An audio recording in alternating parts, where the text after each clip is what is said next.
Dober dan, gledalke in gledalci iz studia VTV vaše televizije Velenje. Pred nami polurna tretja oddaja o bontonu. Danes se bomo naučili predstaviti oziroma malo raziskali, kdo se naj prvi predstavi, na kakšen način, kako je treba poudariti, kdo ste, odkot prihajate, in seveda vse to bomo počeli skupaj z našim strokovnjakom iz Murske Sobote. Saša Županek, dober dan. Dober dan. A je prav, če jaz rečem dober dan? Sem Andreja Petrovič, prihajam iz Velenja. Kako bi morala se predstaviti? Če ni nobenega, da bi predstavil nekoga, ali pa nobeden ne pozna obeh strani zadosti, pridemo noter, pogledamo, nobenega ne poznamo in se sami predstavimo. Nekdaj je to veljalo, da se nekdo, kako se temu pravi, mi v Prekmurju pravimo, da se malo ven meče, da hoče izstopati, da hoče biti glavni, pa tak. Danes je to nekaj čist normalnega in samozavestno deluješ, taki vtis pustiš in pravijo, da je nekje 14 sekund popolnoma zadosti, da se predstaviš. Saša, bom začela malo drugače. A se moški ustrašite takih energičnih žensk? Zdaj odvisno spet, kako smo se zadnjič v javnem nastopanju menili, koliko imaš kilometrov prevoženih. Ja? Ker mlajši moški se ponavadi zelo prestrašijo takih žensk, ker so mogoče imeli prvo punco takšno, ki je vse obogala. Zdaj, moški mojih let, recimo srednjih let, pa so mogoče že imeli izkušnjo in zdaj dostikrat se za takšnim samozavestnim nastopom potem lahko skriva tudi eno takšno krhko nežno bitje. Lahko je to umetna samozavest. Točno to. Ampak ogromno moških se pa potem nekako prestraši tudi. Recimo, ko sva se midva prvič srečala tu v vaši hiši, jaz sem na začetku malo imel občutek, idi naprej ali ne idi, ali se premisli, ne boš sodeloval z njimi, ker nastop je bil res takšen, če tudi bi mi te rekli, ne vem, tam je pa žvečilni neki v kotu, poberite ga, pa ga dajte v koš, bi verjetno ubogal. No, Sašo, povejte, kako sva se spoznala? Ja, na vhodu v vašo TV hišo. Odprla sem vrata. Odprli ste vrata, ja, ponudili roko, vi verjetno mene iščete, jaz sem Andreja, jaz sem skoraj svoje ime pa priimek pozabil, ne. No, tako markantno se ne da pozabiti. To je tako, če greš na prvi zmenek, pa punci prineseš ne tisto, kar vsi nosijo, rožico ali pa čokolado, prineseš i pomfri mogoče. In ena si bo zagotovo mene zapomnila, sem ji prinesel pomfri. In to s česnom, ki ga dobiš samo v Murski Soboti. Vse povsod dobiš z majonezo, z ajvarom, s kečapom, mi pa imamo, in to prekmursko zdaj malo povence ne pravi česen, ampak imamo pomfri s česnekom. Pridem enkrat. Samo obagate moramo jesti nekaj. Če me boste povabili, ne? Zdaj, ko je avtocesta, je pa to samo eno. 1, 2, 3. Ja, Saša, kdo se prvi predstavi, ko pride v nek prostor? Če mi je kaj hudo, recimo, da pridem nekam osebno k vam, pa ostalih ne poznam in zdaj čakam, a boste vi tisti, ki me boste spoznali z ostalimi, ali se bom morala sama? Zdaj, če sami nekam pridete, pa je nekdo tam noter in pozdravite vi, kak tisti, ki ste prišli, in predstavite se prvi vi. Potem pa sočasno zna biti rokovanje. Tu pa moramo paziti, roko pa vedno gostitelj ponudi. Meni, če vi pridete v mojo pisarno, v moje podjetje, boste vi tisti, ki poveste dober dan, ko ste prišli k meni, recimo. Jaz bom ponavadi te ponudil roko. Če gostitelj roke ne ponudi, vi ne morete iti stegnjeno desnico proti meni. Sicer bom sprejel, ker ponujeno roko je treba sprejeti, ampak vi ste ravnali napak, vi se potem meni predstavite, kot tisti, ki ste prišli k meni. Zdaj, seveda, so pa situacije. Meni je najbolj nerodno, najbolj neprijetno se počutim, če pridem na otvoritev neke razstave ali na neki zaključek ali na neki sprejem, pa nobenega ne poznam in mi tudi nobenega ne predstavi. Potem lahko tam hodim, vse slike sem si že ogledal, vse freske, lahko se zabulim svoj telefon, neugodno se počutim in ne bom dolgo tam ostal. To je potem napaka organizatorjev. Dostikrat podjetja delajo napake. Recimo, da je manjše podjetje, pa je 10 zaposlenih, oni se vse ostale delovne dni so 8 ur skupaj, grejo na malice, grejo po službi na rekreacijo, imajo skupne zabave, rojstne dneve praznujejo. In ko pride neki poslovni partner ali pa pridejo gostje, oni ne bi smeli biti skupaj. In oni so isto tam svoj krok naredijo, nobenega zraven ne pustijo. Naloga njih bi bila, da se potem razkropijo med te ljudi in jih predstavijo med sabo in potem se mi lahko mrežimo tam. Ne? Ker cilj tega je vedno ostati po nekem dogodku, izmenjamo vizitke, vidimo, s kom bi lahko sodelovali, ker ta osebni stik je vseeno še največ vreden. Pa vseeno, Saša, recimo vi zdaj gostite eno elito ljudi ali pa čisto navadni ljudi. Po kakšnem vrstnem redu se predstavljajo ali pa jih vi ostalim predstavite? A obstaja tu kakšno pisano pravilo? Zdaj, po redu, kako prihajajo, ker ne bomo zdaj mi čakali onega, ki zamuja 20 minut, pa potem po nekem potem protokolu šli. Sproti, kako prihajajo, recimo, jaz kot gostitelj ponavadi poznam vse te ljudi. In moja naloga, recimo, je, da jih med sabo predstavim. S tem, da pa dostikrat naletiš na situacijo, da človek hoče dva med sabo predstaviti, ve pa o njiju toliko, kot vem jaz, da je ona ženska, on pa moški. In pove, to je pa gospa, to je pa gospod. To tudi brez tega, da bi jo slekli vidimo. Mora tiste osnovne stvari vedeti. Ime, priimek, ne vem, odkot prihaja, s čim se ukvarja, pa mogoče neko zanimivost. 4 otroke ima, to pa dan danes, ali pa kakšen hobi ima, ali kaj takega. In to je potem pogoj. In ljudje, ki ne poznajo ljudi, naj se tega ne lotevajo. Potem pa nekako vedno velja, da bi moškega najprej ženski pozdravili, ne? Predstavili. Mlajšega starejšem, manj znanega bolj znanemu. Ne? Zdaj, če tu ne vem, se neki Jan Plastenjak pojavi, boste zagotovo mene najprej njemu predstavili. Ne? In tu seveda so pisana, so pa potem tudi nepisana pravila, ker če bi vse to vedeli, bi bilo lažje. Zdaj pa vi mogoče ste edini v prostoru, ki veste določeno stvar. Recimo veste, da se s peninami ne trka. Ne? Recimo, ne vem, podjetje ima neko obletnico, vsi si tam penine natočimo in s peninami se ne trka, ampak proti vam gre nekdo, ki že z 5 korakov vidite, da jemlje za let. In potem ne moreš ti potegniti svojega kozarca v stran, pa mu dati mojo vizitko, čuješ pri župane, ko se oglasi, ampak sprejmeš njegovo neznanje. Fajn je pa, če vemo, ja, ampak si pa potem ustvarjamo mnenje o določenih ljudeh. Pa si moramo za to predstavitev vzeti dovolj časa? Ja, če predstavljamo dva med sabo, je pa nekako okrog 2 minuti bi bilo v redu. Ker potem, ko mi povemo o tem človeku nekaj, odkot prihaja, s čim se ukvarja, potem povemo še drugi strani in potem sledi, da si nidva stisneta roke. Pri tem rokovanju, ne, nasplošno so slovenska rokovanja kičasta in smešna, ker vsa rokovanja daljša od 4 sekund so za, ne vem, potem kopanje v nekih termalnih bazenih, ker ljudje imamo potem eno ramo za 2 številki večjo od druge. Ne, in ti ljudje, ko se potem predstavijo, pa si povejo, me veseli, na kratko stisnejo roko in ne tresejo tiste roke in to traja 2 minuti. Potem pa še kakšne vljudnostne stvari. Vedno se potem spomnimo, joj, pa poznate tistega, tam sem imel pa sošolca.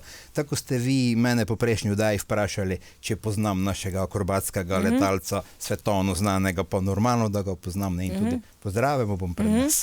Pa je recimo tudi pomembno, zdaj, če nekoga nagovorimo gospa, gospod, gospodična, recimo, da komu rečemo, ali pa kateri dami gospa, pa je gospodična, pa je užaljena, se pravi previdno tudi pri tem, ali pa recimo akademski nazivi. Nekateri so zelo, zelo občutljivi. Izredno. Nekateri nič na to ne dajo, dokler ga sami nimajo tega naziva. Potem pa končajo neko od teh šol, ker danes je v Sloveniji, ne vem, mislim, fakulteto pod vsako slovensko slivo in se vse skupaj razvrednotilo, no potem, ko pa naenkrat dobijo naziv, pa takoj na vizitko in so zelo občutljivi za to. Zdaj, če že dostikrat slišimo tudi, ne vem, kakšnega predsednika državnega zbora ali pa predsednika kakšne mestne občine, ko in tale znanstveni naslov in gospa da zraven. To je napačno. Ne moreš povedati gospod doktor Danilo Türk. Ali je doktor Danilo Türk ali je gospod Turk, še najboljše je gospod predsednik v tem primeru. Ne? Drugače se pa nekako izogibajmo gospodičen. V Sloveniji pač še vedno to narobe počnemo, da čim vidimo, da nekdo nima prstana, je takoj gospodična, celo če je neka mlada. In jaz vedno dan kriterij ni poročni prstan. Jaz vedno dan za primer gospod Svetlano Makarovič. Najboljše pravljice piše, ne mara preveč ljudi, ima dosti muc, pa ni poročena. In če bi bil kriterij prstan, bi morala biti gospodična Svetlana Makarovič. Tega še nisem slišal, po moje bi se ona nasmejala ali bi bila začudena. Torej, ženske starejše od 18 let nazivajmo z gospa, za tiste, ki že mislimo, da si same zaslužijo za žvečilni gumi, pa za, ne vem, za tampone mogoče, pa ni treba več doma mame vprašati, če lahko gre v disko. In potem, če ona hoče povdariti, pomeni, mi povemo, ne vem, gospa ta pa ta, in potem, če ona povdari gospodična, potem upoštevajmo njeno željo. Drugače pa gospa, gospod, in to v Nemčiji že dolgo velja, da starejši od 18 let so ne glede na prstan, so gospe. Kaj se nam pa zgodi, recimo, ko smo v nekem prostoru in ni tiste tretje osebe, ko bi prevzela to predstavljanje? Kaj v tem primeru? Ja, v tem primeru je pa čisto odvisno od nas. Zdaj, zamiva, da imamo 3-dnevno izobraževanje nekje na Gorenskem, pa ste recimo z Velenja prišli samo vi edini tam, nobenega ne poznate, z Prekmorja samo jaz. Zdaj, možnost je, da si 3 dni tam, pa 2 noči, se ukvarjaš s svojim telefonom, bereš časopis, pa govoriš, kako niso ljudje družabni. Možnost je pa druga, da si, ne vem, en Saša Županik, ki, če želim, če sem v dobri koži, lahko v minuti 60 ljudi spoznam, če pa nisem v dobri koži, se pa takoj vidi en oklep. Oddajam tako energijo, da si nihče ne upa k tisti mizi. Verjetno smo ljudje pač takšni in se oddaleč vidi. Seveda je cilj nekega takšnega srečanja, da se spoznamo z ljudmi. In potem že v prvem odmoru recimo pristopiš do nekoga, joj kolega, z kere firme ste pa vi, jaz sem z Prekmorja, in te ti pove, jaz sem pa z Prlekije, pa tak, in se že zvečer družimo, zamenjamo vizitke, kar je izredno pomembno pri predstavitvah. Se lahko zgodi, čez 2 meseca smo družinski prijatelji, gremo skupaj na morje. In pridemo domov, smo, ne vem, podelili 20 vizitk, naših več ni, dobili smo 10 drugih vizitk in z tega se nekaj rodi. Ampak ni nič narobe, recimo zdaj, da bi jaz kot ženska pristopila do vas, ne, do moškega. Včasih je to bilo res, ker te bontonske stvari se spreminjajo s časom. Njega dni je bilo, ne vem, skoraj da grešno, ko bi ženska sama v gostinski lokal prišla. Ali z moškim, ali pa vsaj 2 ženski. Danes, jaz vam povem, da sem opazil sam, ko tu pa tam se nam zgodi moškim tudi, da kaki petek gremo malo ven, pa po 3. špricer, jaz ponavadi nimam več domotožja, in potem greš v kaki lokal, potem pa še vidiš, da ne vejo plesati, ti pa se še nečesa spomniš. In vam povem, včasih smo moški osvajali. Danes sem bil parkrat presenečen, zdaj pa več nisem. Ko ti neka mladenka pristopite, vpraša, če bi plesal, potem seveda jaz na vse kriplje, ka ne vem plesati. Te pa sem mislil, ka verjetno že je toliko mlajša, ka ne vete, pa pravi, ja, če ste pa mojega brata na maturanskem učili, ne. In potem tisto neka greš, začneš plesati, saj tisto tak te ni plesal tam podobno zjutraj ob 3, bolj indijanski plesi so. In potem tako samozavestno v tisti temi te takšne stvari vpraša, da če ne bi bila tema, bi verjetno videla, da sem zardel, kar se meni redko zgodi. Ampak Saša, recimo, ko se predstavljamo, tako kot ste prej omenili, treba si vzeti časa, ne? 2 minuti, jasno in glasno povedati svoje podatke, ime in priimek, ampak recimo, ne pa, da se zdaj hvalimo s temi nazivi, kdo smo, kaj imamo, odkot prihajamo. Sam sebe, če se mi nekdo predstavi, da je on magister ta pa ta, ne, to hujše, boljše, da nič ne pove, pa boljše, da mi pove, kaj je samo skrajšani program srednje šole končal, pa se mi zdi, kaj je brihten, kot da sam svoje titule poudarja. Če mi predstavljamo 2 med sabo, super, obvezno. V pisni komunikaciji pa itak, na kuverte, ne, obvezno te titule dodati. Drugače, sam sebe ali se pa hvaliti, joj, te pa se en kolega Venka mi je razlagal, se je predstavil tam, pa noben ni odreagiral na to, ne.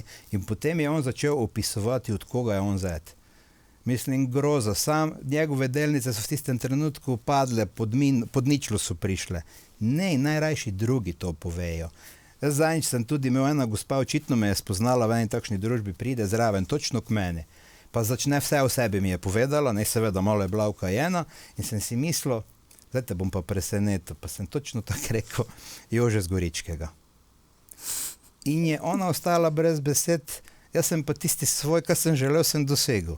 Verjetno je mislila, da sem zdaj začel hvaliti, pa tako. Vedno, jaz nekako se držim tega, ker nisem neko povprečje, reagirajo ravno drugače, kot pričakujejo. To je, potem si ti nekaj posebnega in jaz vse neke vrste posebneš. Ponavadi me ni motilo, kaj si drugi mislijo, važno, ko se sam dobro počutim. Še tudi pri teh letih, veš, pri nas ne pravijo, kaj nekdo otroči, ampak pravijo, kaj decinski. Ne? Aha. In zdaj zadnjič je ena celo rekla, pravi, ti nisi decinski, ti si dva decinski. Ne? Tisti otrok v meni pa čim bolj dolgo je noter najbolj. Tem lepše je, ne? Super. Saša, če ste prej rekli en tak seminar na Gorenjskem koncu, pa recimo, da se vrnemo na Gorenjski konec zaradi tega seminarja čez leto dni. Pa spet srečamo tam te ljudi, ki smo jih srečali pred letom dni. In kaj se zgodi? Vemo, da ta obraz smo pa že nekje srečali. Pozabimo ime, pozabimo priimek, pozabimo, odkot je, se začnemo pogovarjati. A naj imamo lističe napisane, kako zdaj s tem, recimo potem, da ne izpadeš preveč smešen, da se začneš z nekom pogovarjati, a ne? Pa ne veš njegovega imena, poznaš pa ga vprašaš zdaj vljudnostno, kako ti je že ime? Ja, žaljivo je, če ga napačno ti tam imenuješ, še enkrat je treba vprašati, pač upravičiti se, tudi isti večer, če smo pozabili njegove ime, ko se kako to naredimo? Elegantno? Ja, gremo zraven, joj, oprostite, vašega obraza se spomnim, ampak ime sem pa pozabil. Pa malo nasmeha in oprostite, spet smo eno čarovno besedo uporabili in s tem rešimo marsikaj. Torej, ni narobe, če gremo še enkrat nekoga vprašati za ime, je pa žaljivo, če ga napačno imenujemo in pa fajn je potem, če si... kaj je problem? Problem je, da ljudje, ko se predstavljajo, vedno znova sebe poslušajo.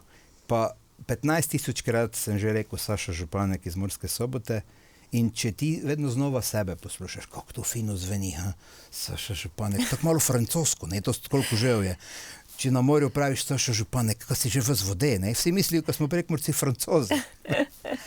Ne, poslušaj tistega, kak je rekel, če je, ne vem, če je Marjan Novak ali je Novak, ni isto, ali pa vem, doktorica Ljubica Jelušič je pol leta vztrajala pri vseh medijih, da je Jelušič.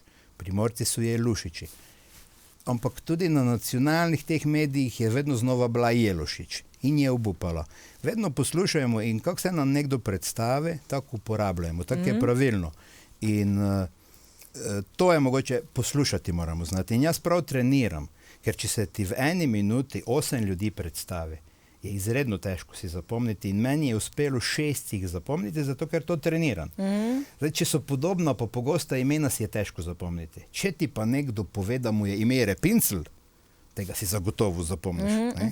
Tako da potem trenirati in še enkrat vprašati in najlažje je pa, če ti da vizitko, na kakih sestankih pa si vizitko daš pred njim dol. In potem, ko 8-krat ponoviš, si boš zapomnil. Ampak Saša, roko na srce se mi zdi, da bi se morali tega velikokrat zavedati šefi na odgovornih mestih. Recimo primer, velikokrat sem v takšni situaciji, ko dobimo v enem prostoru delovnem seveda novega sodelavca, ne?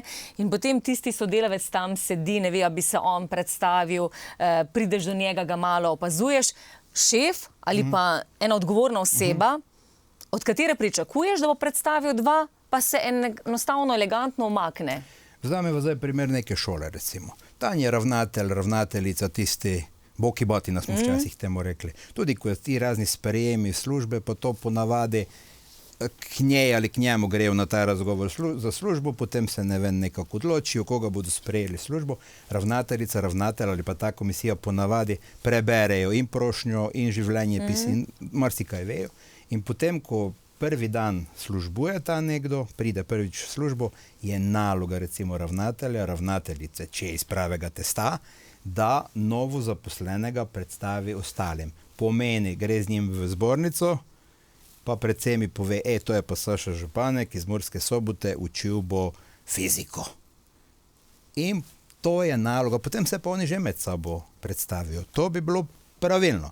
Seveda zdaj pa res nerodno, če te samo porinejo v neko zbornico, vmes je potem še tvoja sodelavka postala tvoja bivša profesorca, to je tudi ogromno tega, ne veš, kaj bi zdaj naj z njo, če bi jo Viko, če bi jo Tiko, in potem tudi naloga tega nadrejenega, recimo ravnateljice ali pa direktorja firme je, da pove na začetku, glejte, na začetku odrasle ljudi vikamo. Treba povedati, glejte, v našem podjetju se vikamo in prosim, da ostanemo pri tem. To ni problem. Huje je, če povemo, v našem podjetju se vsi tikamo. Probajte tudi vi. In potem avtomatično nekoga, ki je star 25 let, šef je pa star 65 let, ne more avtomatično nekoga tikati, ampak če tisti, ki ima to ponujeno, pove, glejte, gospod direktor, vi mene lahko tikate komot, ker ste od mojega očeta sošolec mogoče ali kolega, jaz vas pa ne morem. Dogovor je možen, ampak dostikrat pa doživimo, da avtomatično šef tam pikica ali pa muca, to nama skuhaj, ne, in sem rekel, kaj je muca ime, ni ravno muca, samo glej, kakšna je, mogoče ima nekšno lepšo ime, ne, ampak ona pa njega malo da ne unika, nekako na podeželju župnike unikajo, gospod župnik so prišli. Tako da avtomatično to ne more biti stvar dogovora. In dostim vodjem podjetij je žal, da so ponudili tikanje, ker to je enosmerna cesta. Dokler firma štima, pa so dobri dobički, pa ne vem, kaj si se delijo, smo lahko na ti. Ampak dostikrat delavci to zlorabljajo. Mi dva z direktorjem sva pa tak, na fuzbal, na koncert, za babami, vse. Ne? In potem, odvisno, koliko je potem tukaj resnice, ne? Recimo, vse se hvali, ampak on se pohvali, ne? In potem pa, ko se je treba malo skregati, pa oni to osebno vzame. Ali pa kakšnokoli kritiko. Ne? In potem, zdaj pa ko pa ima direktor proti meni, vedno si mene najde in seveda zdaj po 5 letih povedati, draga firma, zdaj me boste pa vikali, ne gre. In zdaj, v zadnjih časih spet je postalo nazaj moderno, da bodimo na vi, na ti vedno lahko gremo, ne? Nazaj pa ne gre. In dobro delajo, pa pač ostanejo. In tudi, če se recimo vi imate interni dogovor, recimo, ko ste vi, ne vem, nekšna poslovna sekretarka, tajnica po starem, ne, jaz sem neki direktor, pa se midva v privat življenju tikava, pa se kličava po imenih. Pa mogoče sva šelo sošolca bila ali sva soseda. Okej.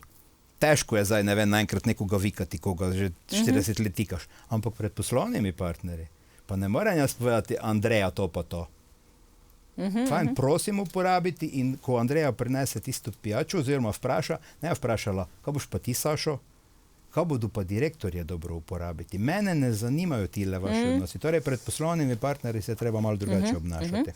Sašo, ko predstavljamo recimo moža in ženo, ne, to vemo, kako pravzaprav predstaviti. Primer, da nista poročena?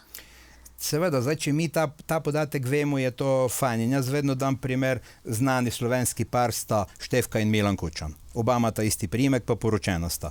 Če ta dva prideta, pa dobro, zdaj, ne vem, v Sloveniji mislim, da jo ne bi bilo treba niti predstavljati, ampak če ti pridejo domov, pa imaš neke tujce, pa lahko, ne. Potem vedno najprej povemo ime gospe, potem ime gospoda in potem skupni priimek. Povemo, to sta pa gospa Štefka in Milan Kučan. Če pa je par, dolgo let nazaj je bil par, ki ni bil poročen, recimo gospod Janša, pa ta njegova partnerca, ne? Urška Bačovnik. Tako, ja. Tam v tem primeru smo pa kompletno predstavili. Smo rekli, evo, to je pa gospa Urška Bačovnik in gospod Janez Janša. To je zdaj nekaj normalnega in če se le da, se izogibajmo samo gospod, pa samo gospa, pa ime samo zraven. Zdaj bom povedal pravilen primer. Zame je spet Milana Kučana. Dve opciji sta pravilni. Gospod Milan Kučan je čisto normalno, pa gospod Kučan je v redu. Čim pa ti poveš samo gospod Milan, pa imaš občutek, kad to zdaj prosiš hišnika, ka naj zaklene vrata, pa naj rolete dol potegne, pa klimo naj izključi. Ne? Torej, če sem jaz nekje gost, gospod Saša mi ni všeč, lahko sem Saša, pa me vikate komot. Pomeni, Saša, kako ste pa potovali, Saša, ste že kdaj zamudili, tisti gospod Saša mi pa nekako bolj po hišniku dišim. Saša, to me še zanima, recimo, vodim zdaj eno prireditev, imam ogromno teh gostov za pozdraviti, po kakšnem vrstnem redu, da jih tudi predstavim, ne? Tukaj so vedno neke dileme. Ja, tu je zdaj najboljše vzeti knjigo od vodje slovenskega protokola, gospe Benedete, in tam notri, ne vem točno na kateri strani, imamo točno te prioritete napisane. Ker v Sloveniji se ve, prvo je predsednik države, potem je predsednik državnega zbora, na tretjem mestu je predsednik vlade. Ne vem, potem pridejo razni tile, ne vem, ustavni sodniki, pa cerkveni dostojanstveniki, župan, domači je nekje na 13. ali na 14. mestu komaj. Pomeni, da če ne vem, je neki nastop, pa ni gostitelj župan. V Murski Soboti smo imeli recimo pri prejšnjem županu taki primer, je bil gostitelj, gimnazija je bila gostiteljca in se je bivši župan potegnil na tisto mesto, kjer ne sodi. Po teh hierarhiji bi moral sedeti v drugi vrsti. Šef oziroma škofeve Galičanske cerkve, takrat je bil še Geza Erniša, Slovenci sicer Erniša pravijo, kar je narobe, je pa sedel tam nekje, kako bi moral šofersko reda sedeti. In protokol mora za to poskrbeti. Če sami ne vejo organizatorji, naj nekoga vprašajo. In najbolj sigurno je pa, da se na stole potem dajo imena gor, isto kot na mizo. In če tam piše Geza Erniša, bo on zagotovo tam sedel. Če ne, pa tisti, ko prvi pride, se prvi vsede, ker bi se rad fotografiral s predsednikom države in potem še ima nasmeh številka 4. Kaj pa, če koga pozabimo pozdraviti ali pa predstaviti? Jaz vedno pravim, da je boljše jih tudi tiste in povabiti, za katere ne vemo, ko sploh ne bodo prišli, da bi koga pozabili. Ampak, če jih je pa preveč teh, pa ne iti v globino.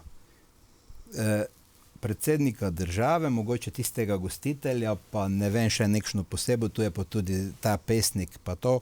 To je tako, če imaš 5 stricev, pa 5 tet, pa imaš maturantski ples, pa imaš omejitev, ki bi lahko samo 8 ljudi imel, potem je boljše, da nobenega od teh ne povabiš, ker vse ne moreš. Tisti 3 bodo zamerili, boljše, da botrov potem povabiš. Ne?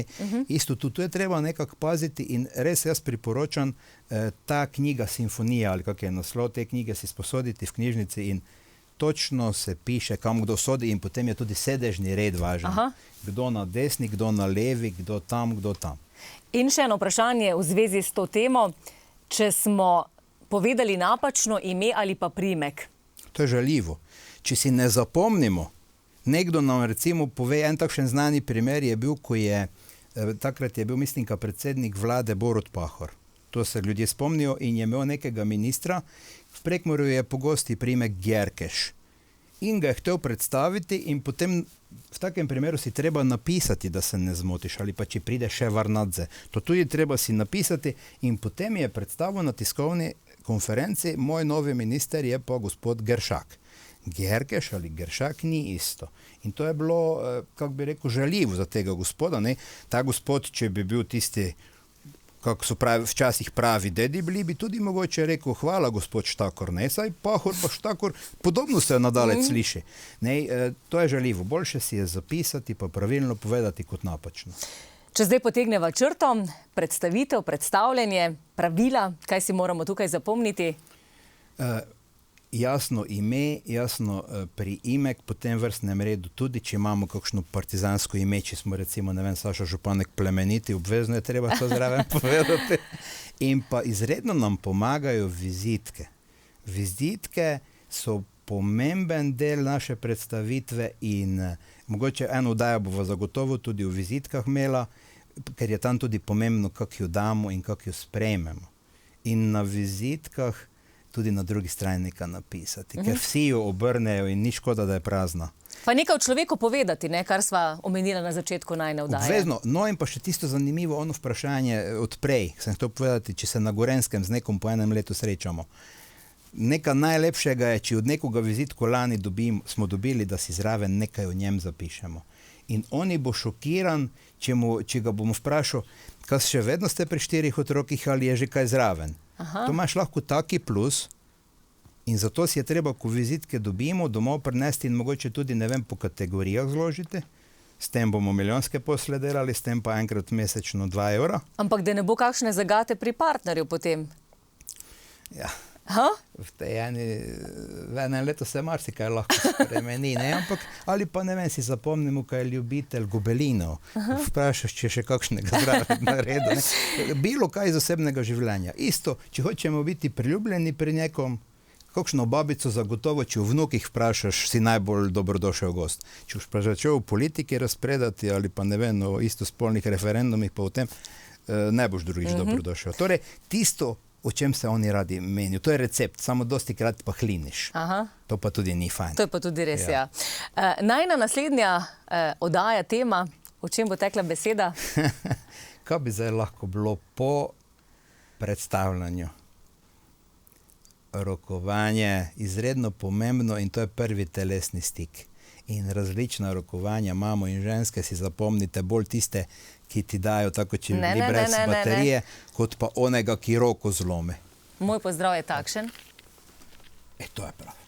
Je? No, ampak če pride en možakar, imate dve skrajnosti, ali je lomilec rok, ki vam potem kosti zlomi, ker dva prsta ponavadi stisneta, ali pa imate 100-kilskega deda, ki ne veste, če še živi sploh. In takšne si ženske bolj zapomnijo. Ne.